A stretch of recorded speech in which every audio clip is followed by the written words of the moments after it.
Baik anak-anak, Assalamualaikum warahmatullahi wabarakatuh. Apa kabar semuanya?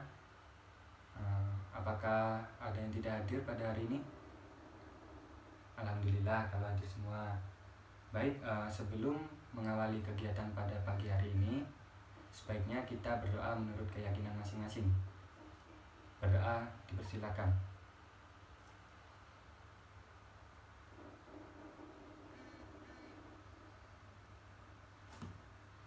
Selesai. Baik, pada pertemuan kali ini Bapak akan menjelaskan mengenai materi kedatangan sekutu dan Belanda. Pada masa awal kemerdekaan bangsa Indonesia, Indonesia ini dalam masa vacuum of power atau kekosongan pemerintahan, sehingga Belanda berpikir akan kembali berkuasa atau menguasai Indonesia.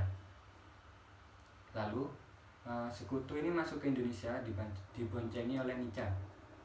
Mereka masuk melalui beberapa pintu wilayah Indonesia, terutama daerah yang merupakan pusat pemerintahan pendudukan Jepang, seperti Jakarta, Semarang, dan Surabaya. Setelah Perang Dunia Kedua, terjadi perundingan Belanda dengan Inggris di London yang menghasilkan Civil Affairs Agreement. Isinya tentang pengaturan penyerahan kembali Indonesia dari pihak Inggris kepada Belanda, khususnya yang menyangkut daerah Sumatera sebagai daerah yang berada di bawah pengawasan SEAC atau South East Asia Command. Di dalam perundingan itu dijelaskan langkah-langkah yang ditempuh sebagai berikut. Pada fase pertama ini tentara sekutu akan mengadakan operasi militer untuk memulihkan keamanan dan ketertiban. Lalu pada fase kedua, setelah keadaan normal, pejabat-pejabat Nica akan mengambil alih tanggung jawab koloni itu dari pihak Inggris yang mewakili sekutu. Setelah diketahui Jepang menyerah pada tanggal 15 Agustus 1945, maka Belanda mendesak Inggris agar segera mensahkan hasil perundingan tersebut. Pada tanggal 24 Agustus 1945, hasil perundingan tersebut disahkan. Untuk melaksanakan isi perjanjian Potsdam, maka pihak SW-PAK di bawah Lord Louis Mountbatten di Singapura segera mengatur pendaratan tentara sekutu di Indonesia, yakni Laksamana Muda W.R. Patterson dengan menumpang kapal Chamberlain mendarat di pelabuhan Tanjung Perak, Surabaya. Dalam rombongan Patterson ikut serta Van der Plas, seorang Belanda yang mewakili Haji van Mook atau pemimpin Nica. Setelah informasi dan persiapan dipandang cukup, maka Louis Mountbatten membentuk pasukan komando khusus yang disebut AFNI atau Allied Force Netherlands East Indies di bawah pimpinan Letnan Jenderal Sir Philip Christison. Mereka bergabung di dalam pasukan tentara Inggris yang berkebangsaan India yang sering disebut sebagai tentara Gurkha. Tugas tentara AFNI yang pertama yaitu menerima penyerahan kekuasaan tentara Jepang tanpa syarat. Lalu yang kedua, membebaskan para tawanan perang dan interniran sekutu. Lalu yang ketiga, melucuti dan mengumpulkan orang-orang Jepang untuk dipulangkan ke negerinya. Lalu yang keempat, menegakkan dan mempertahankan kedamaian, menciptakan ketertiban dan keamanan, untuk kemudian diserahkan kepada pemerintahan sipil. Dan yang terakhir, mengumpulkan keterangan tentang penjahat perang untuk kemudian diadili sesuai hukum yang berlaku.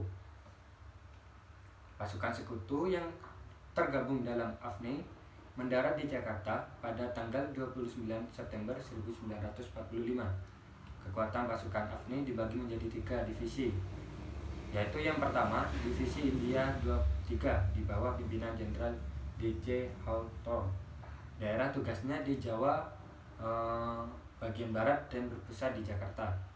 Untuk divisi kedua yaitu Divisi India 5 di bawah Komando Jenderal E.C. Mansard, bertugas di Jawa bagian timur dan berpusat di Surabaya. Lalu untuk divisi yang terakhir ini yaitu Divisi India 26 di bawah Komando Jenderal HM Chambers bertugas di Sumatera, pusatnya ada di Medan.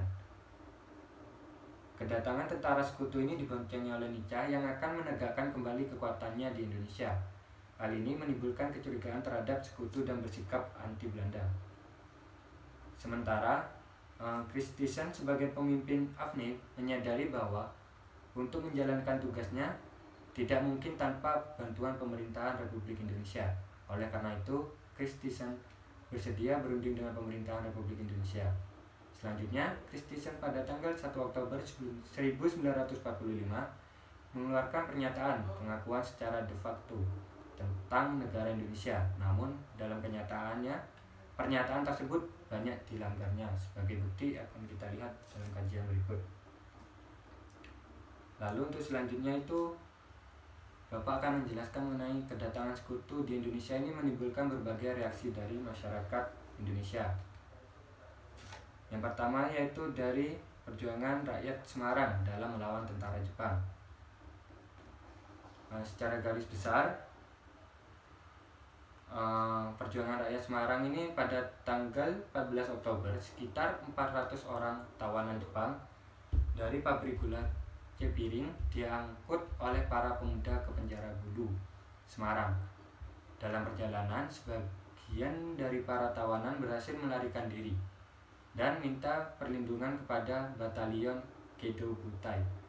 Oleh karena itu, tanpa menunggu perintah, para pemuda segera menyerang dan melakukan perebutan senjata terhadap Jepang.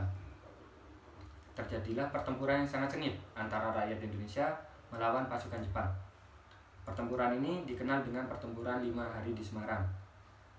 Lalu untuk mengenang pertempuran 5 hari ini di Semarang, maka dibangun sebuah monumen yang terkenal dengan sebutan Tugu Muda. Untuk yang kedua ini terjadi di wilayah Yogyakarta, yaitu pengambil alihan kekuasaan Jepang di Yogyakarta. Secara garis besar, perebutan kekuasaan secara serentak dimulai pada tanggal 26 September 1945. Pada tanggal 27 September 1945, KNI daerah Yogyakarta mengumumkan bahwa kekuasaan di daerah itu telah berada di tangan pemerintahan Republik Indonesia. Lalu yang ketiga yaitu di wilayah Surabaya, yaitu peristiwa arek-arek Surabaya untuk Indonesia. Pada tanggal 10 November 1945 terjadi pertempuran yang sangat sengit di Surabaya. Salah satu tokoh pemuda yaitu Sutomo atau Bung Tomo telah mendirikan radio pemberontakan untuk mengobarkan semangat juang arek-arek Surabaya. Kota Surabaya dibagi dalam 3 sektor pertahanan, yaitu sektor barat, sektor tengah, dan sektor timur. Sektor barat dipimpin oleh Kun Kiat, sektor tengah antara lain dipimpin oleh Marhadi, sedangkan sektor timur dipimpin oleh Kadim Prawiro-Diardjo. Sementara untuk itu Soekarno membakar semangat juang rakyat lewat radio. Sesudah batas waktu ultimatum habis, kontak senjata pertama terjadi di Perak. Inggris berhasil menguasai garis pertahanan pertama. Gerakan pasukan Inggris disertai dengan pengeboman ditujukan pada sasaran yang diperkirakan menjadi tempat pemusatan pemuda.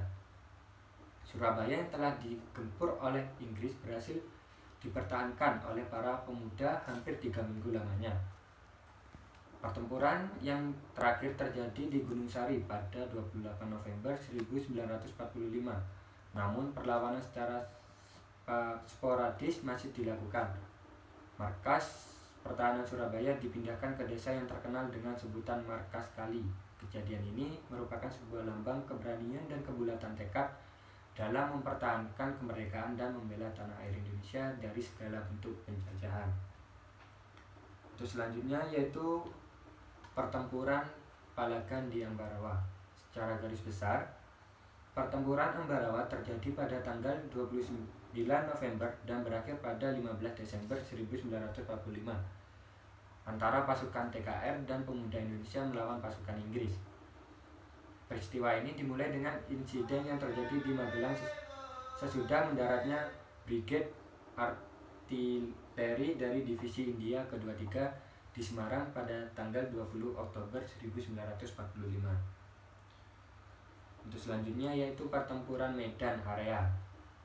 Secara garis besar, pada tanggal 10 Agustus 1946 di Tebing Tinggi diadakan suatu pertemuan antara komandan-komandan pasukan yang berjuang di Medan Area. Lalu pertemuan tersebut memutuskan dibentuknya satu komando yang bernama Komando Resimen Laskar Rakyat Medan Area yang dibagi atas 4 sektor dan bermarkas di Sudi Mengerti atau Trepes. Di bawah komando inilah mereka meneruskan perjuangan di Medan Area. Itu selanjutnya yaitu Bandung Lautan Api. Peristiwa ini secara garis besarnya yaitu di Bandung, pertempuran diawali oleh usaha para pemuda untuk merebut pangkalan udara Andir dan pabrik senjata bekas artileri konstruksi Winkel atau ACW, sekarang Pindad, dan berlangsung terus sampai kedatangan pasukan sekutu di Bandung pada 17 Oktober 1945. Pasukan sekutu dan Nica melakukan teror terhadap rakyat sehingga terjadi pertempuran-pertempuran tersebut. Lalu yang selanjutnya yaitu berita proklamasi di Sulawesi. Berita proklamasi di Sulawesi Tenggara diterima di Kolaka, Kendari. Mula-mula berita diterima oleh kalangan Kaigun atau Heiho yang dibawa oleh tentara Jepang. Di Manado, berita proklamasi pertama kali diterima di markas besar tentara Jepang yang berkedudukan di Minahasa. Setelah berita proklamasi kemerdekaan tersebut tersebar ke seluruh penjuru Sulawesi, sejak itu pula bendera merah putih mulai berkibar menjadi lambang Indonesia merdeka. Untuk yang terakhir yaitu peristiwa Operasi Lintas Laut Banyuwangi, Bali. Operasi Lintas Laut Banyuwangi, Bali ini merupakan operasi gabungan dan pertemuan laut pertama sejak berdirinya negara Republik Indonesia.